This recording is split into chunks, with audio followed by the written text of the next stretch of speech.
तो आइए हल करते हैं। इसका पहला प्रश्न है, नीचे दी गई तालिका में जानवरों के नाम लिखिए।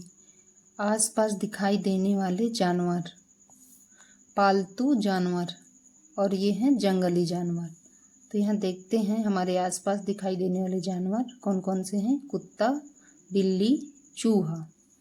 और पालतू जानवर हैं गाय, भैंस, बकरी। जंगली जानवर शेर, बाघ, भालू। अब आते हैं अगले प्रश्न पर। पालतू एवं जंगली जानवरों में अंतर लिखिए।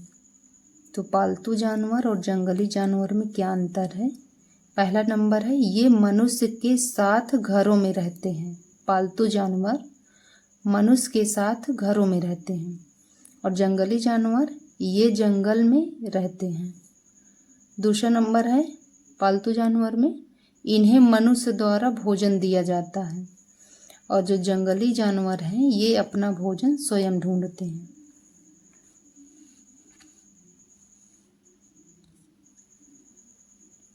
अगला प्रश्न है, जानवर हमारे लिए किस प्रकार उपयोगी हैं। तो जानवर हमारे लिए बहुत उपयोगी हैं। इनसे हमें भोजन मिलता है तथा हमारे कार्यों में सामान ढोने जैसी मदद होती है। अगला प्रश्न है, नीचे दी गई सारणी में जानवरों की उपयोगिता के अनुसार उनके नाम लिखिए। तो जानवरों की विशेषताएं हैं, एक तरफ है जानवरों के नाम। तो देखते हैं क्या विशेषता है। भार ढोने वाले जानवर। अब जानवरों के नाम में है गधा, खच्चर, ऊंट। ये इनकी विशेषता है कि ये भार ढोते हैं। और दूध देने वाले जानवर गाय, भैंस, बकरी। सवारी में उपयोगी जानवर घोड़ा, हाथी, ऊंट। खेती में उपयोगी जानवर बैल, भैंसा। अब आते हैं अगले पेज पर, पेज नंबर 25 पे। देखते हैं, ये यहाँ पे श्रृंखला बनी हुई है, आहार श्रृंखला। इससे देखकर नीचे प्रश्नोत्तर करने हैं हमें। तो देखते हैं, सांप को कौन खाता है। तो ये सांप है यहाँ पे, इसको देखिए इधर एरो बनी है, तो सांप को चील खा रही है। फिर है उल्लू किसको खा रहा। तो ये उल्लू है, उल्लू के इधर ये एरो है, ये यहाँ पे चूहा है जो उल्लू चूहे को खा रहा है। शेर किस किस को खाता है। शेर को देखिए सियार भी है और बकरी भी है और ये बिल्ली भी हो जाएगी। तो इस प्रकार शेर तो सभी को खा जाएगा, यानी कि उत्तर सियार और बकरी को खा रहा है यहाँ पे। अगला प्रश्न है, खरगोश को कौन खाता है। तो उत्तर होगा खरगोश को जंगली बिल्ली और सियार खाते हैं। अगला प्रश्न है, यदि सभी पेड़ पौधे नष्ट हो जाएं तो क्या होगा।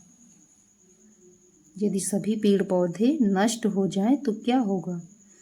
उत्तर है, यदि सभी पेड़ पौधे नष्ट हो जाएं तो पूरी आहार श्रृंखला नष्ट हो जाएगी। पेड़ पौधे प्राथमिक उत्पाद हैं जिनके बिना शाकाहारी जीव भोजन के बिना मर जाएंगे, इसलिए इनका होना बहुत जरूरी है। अगला प्रश्न है, संकटग्रस्त शब्द का क्या अर्थ है। अ है भारी मात्रा में मौजूद, ब है जो मौजूद नहीं है, स है कम मात्रा में मौजूद, द है संख्या कम होती जा रही है। तो ये सही है। संकटग्रस्त शब्द का अर्थ है संख्या कम होती जा रही है। तो अगला प्रश्न है, गुजरात का गिर वन किस संकटग्रस्त जानवर के लिए प्रसिद्ध है। तो ये एशियाई शेर के लिए प्रसिद्ध है।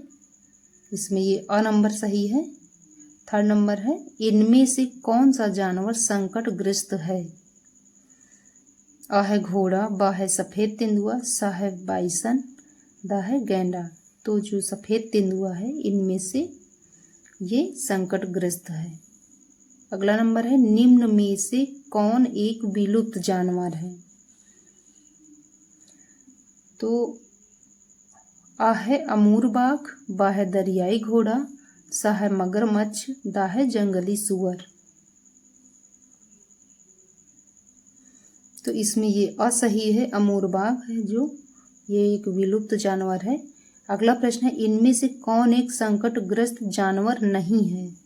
तो देखते हैं, आ है टाइगर, बा है एक सींग वाला राइनो, सा है ग्रेट इंडियन बस्टर्ड, दा है बंदर। तो यहाँ पे बंदर है जो संकटग्रस्त नहीं है। बंदर तो बहुत दिख जाते हैं, सब जगह ही ज़्यादातर हैं। अब आते हैं अगले प्रश्न पर। किन प्राणियों को संकटग्रस्त होने का खतरा है, उन्हें बचाने के लिए हमें क्या क्या उपाय करना चाहिए। तो उत्तर है जिन जानवरों की संख्या तेजी से घट रही है और जिनके विलुप्त होने का डर है, उन्हें संकटग्रस्त प्राणी कहलाते हैं। जंगलों की कटाई रोककर प्रदूषण को कम करके हम इनकी संख्या को बढ़ा सकते हैं, यानी कि जिनकी संख्या घट रही है वो थोड़ी कम हो जाएगी।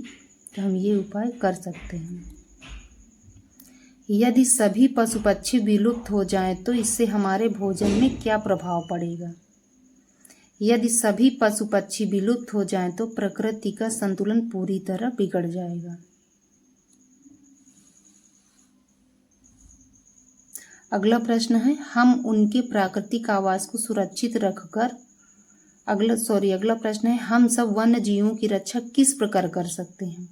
तो उत्तर है हम उनके प्राकृतिक आवास को सुरक्षित रखकर व लोगों में जागरूकता फैलाकर उनकी रक्षा कर सकते हैं। अगला प्रश्न है संकटग्रस्त प्रजातियों के संरक्षण के लिए हमारे देश में कौन कौन सी योजनाएं चल रही हैं, उनके बारे में बताइए। उत्तर है प्रोजेक्ट टाइगर, बाघों की घटती संख्या को बचाने के लिए है ये, और प्रोजेक्ट एलिफेंट, हाथियों के संरक्षण के लिए है ये।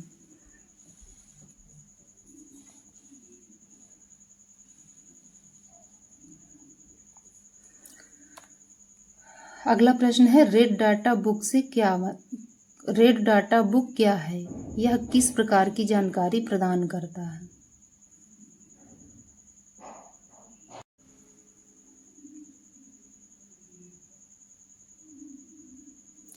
रेड डाटा बुक क्या है, यह किस प्रकार की जानकारी प्रदान करता है। तो ये उत्तर है यह एक सरकारी दस्तावेज या पुस्तक है जिसमें विश्व भर में विलुप्त हो रही संकटग्रस्त प्रजातियों का रिकॉर्ड रखा जाता है। अगला प्रश्न है वन्य जीवों के संरक्षण के लिए सरकार द्वारा क्या कानूनी कदम उठाए जा रहे हैं। तो उत्तर है नेशनल पार्क और वन्य जीव अभयारण्यों की स्थापना की गई। और सेकंड नंबर है अवैध शिकार करने वालों के लिए अगला प्रश्न है विश्व गौरैया दिवस कब और क्यों मनाया जाता है। उत्तर है विश्व गौरैया दिवस 20 मार्च को मनाया जाता है।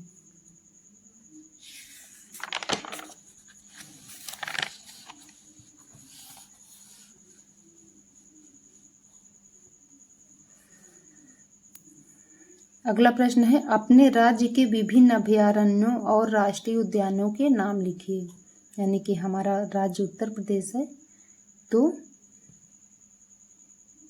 यहाँ के विभिन्न अभयारण्य और राष्ट्रीय उद्यानों के नाम लिखना है।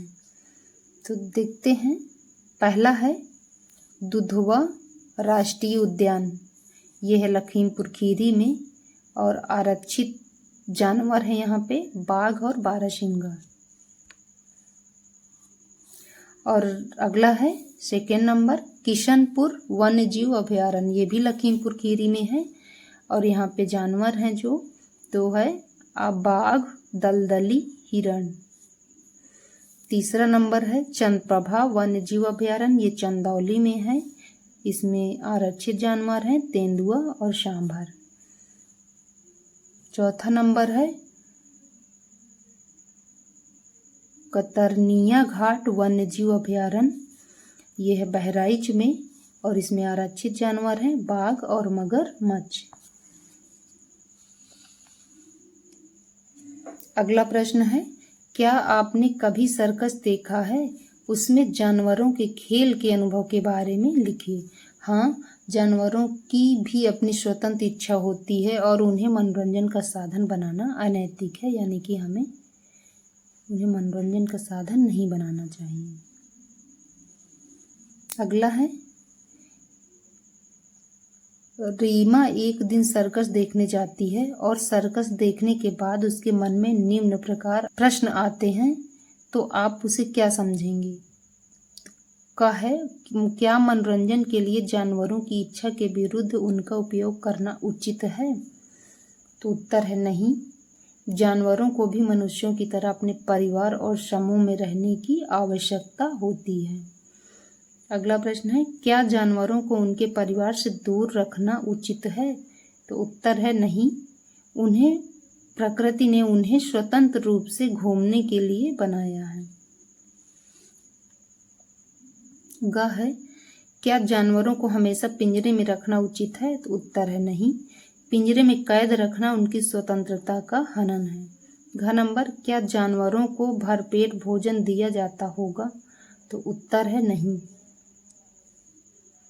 जीने के लिए जितनी आवश्यकता है बस उतना ही भोजन दिया जाता है, यानी कि जो जानवर सर्कस में रहते हैं उन्हें पेट भर भोजन नहीं दिया जाता जी, जितने में वो जीवित रहें बस उतना ही दिया जाता है। अगला प्रश्न है, क्या हमारे मनोरंजन के लिए जानवरों को गुलाम बनाना उचित है? तो उत्तर है नहीं। मनोरंजन के लिए गुलाम बनाना अनुचित है और हम सभी को जानवरों के प्रति दयालु होना चाहिए।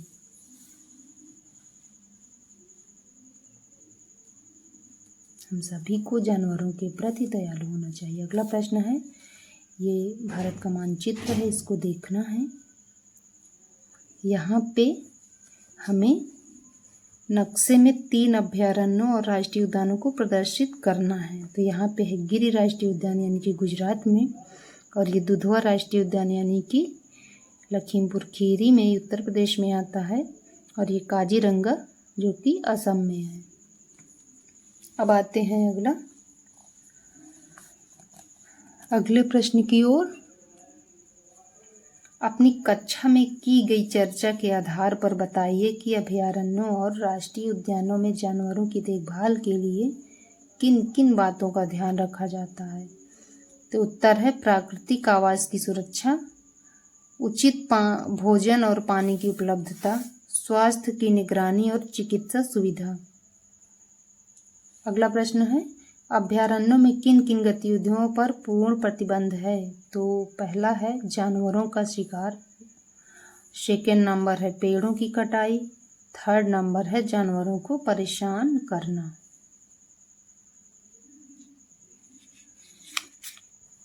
अब आते हैं अगले पेज पर। अगला प्रश्न है, यदि बाहर आने का मौका मिले तो आप क्या करेंगे? तो उत्तर है सबसे पहले अपने परिवार से मिलेंगे, फिर खेलेंगे। आपको क्या क्या पसंद नहीं है? यह हुआ अगला प्रश्न। जानवरों को परेशान ना करना, साफ सफाई ना करना, पेड़ पौधों को नुकसान पहुंचाना, ये मुझे पसंद नहीं है। आपको जो पसंद ना हो यहाँ आप अपने अकॉर्डिंग लिख सकते हैं। देखिए एक सारणी दी है यहाँ पे अगले प्रश्न पे।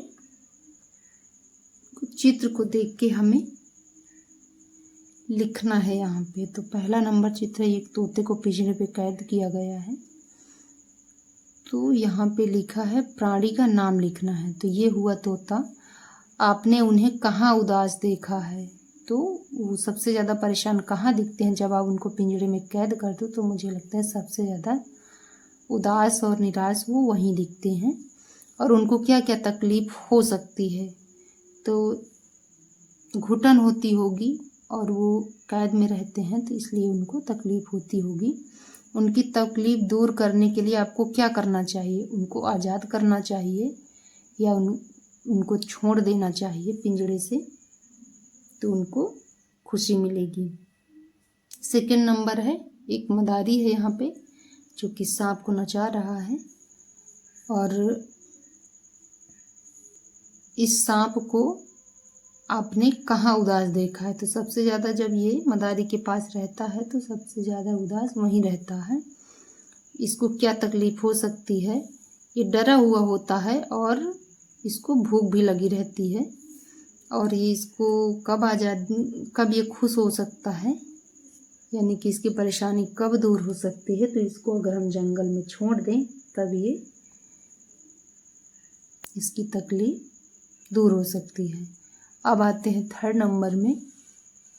ये एक मदारी है जो कि बंदर को नचा रहा है। तो प्राणी का नाम है बंदर।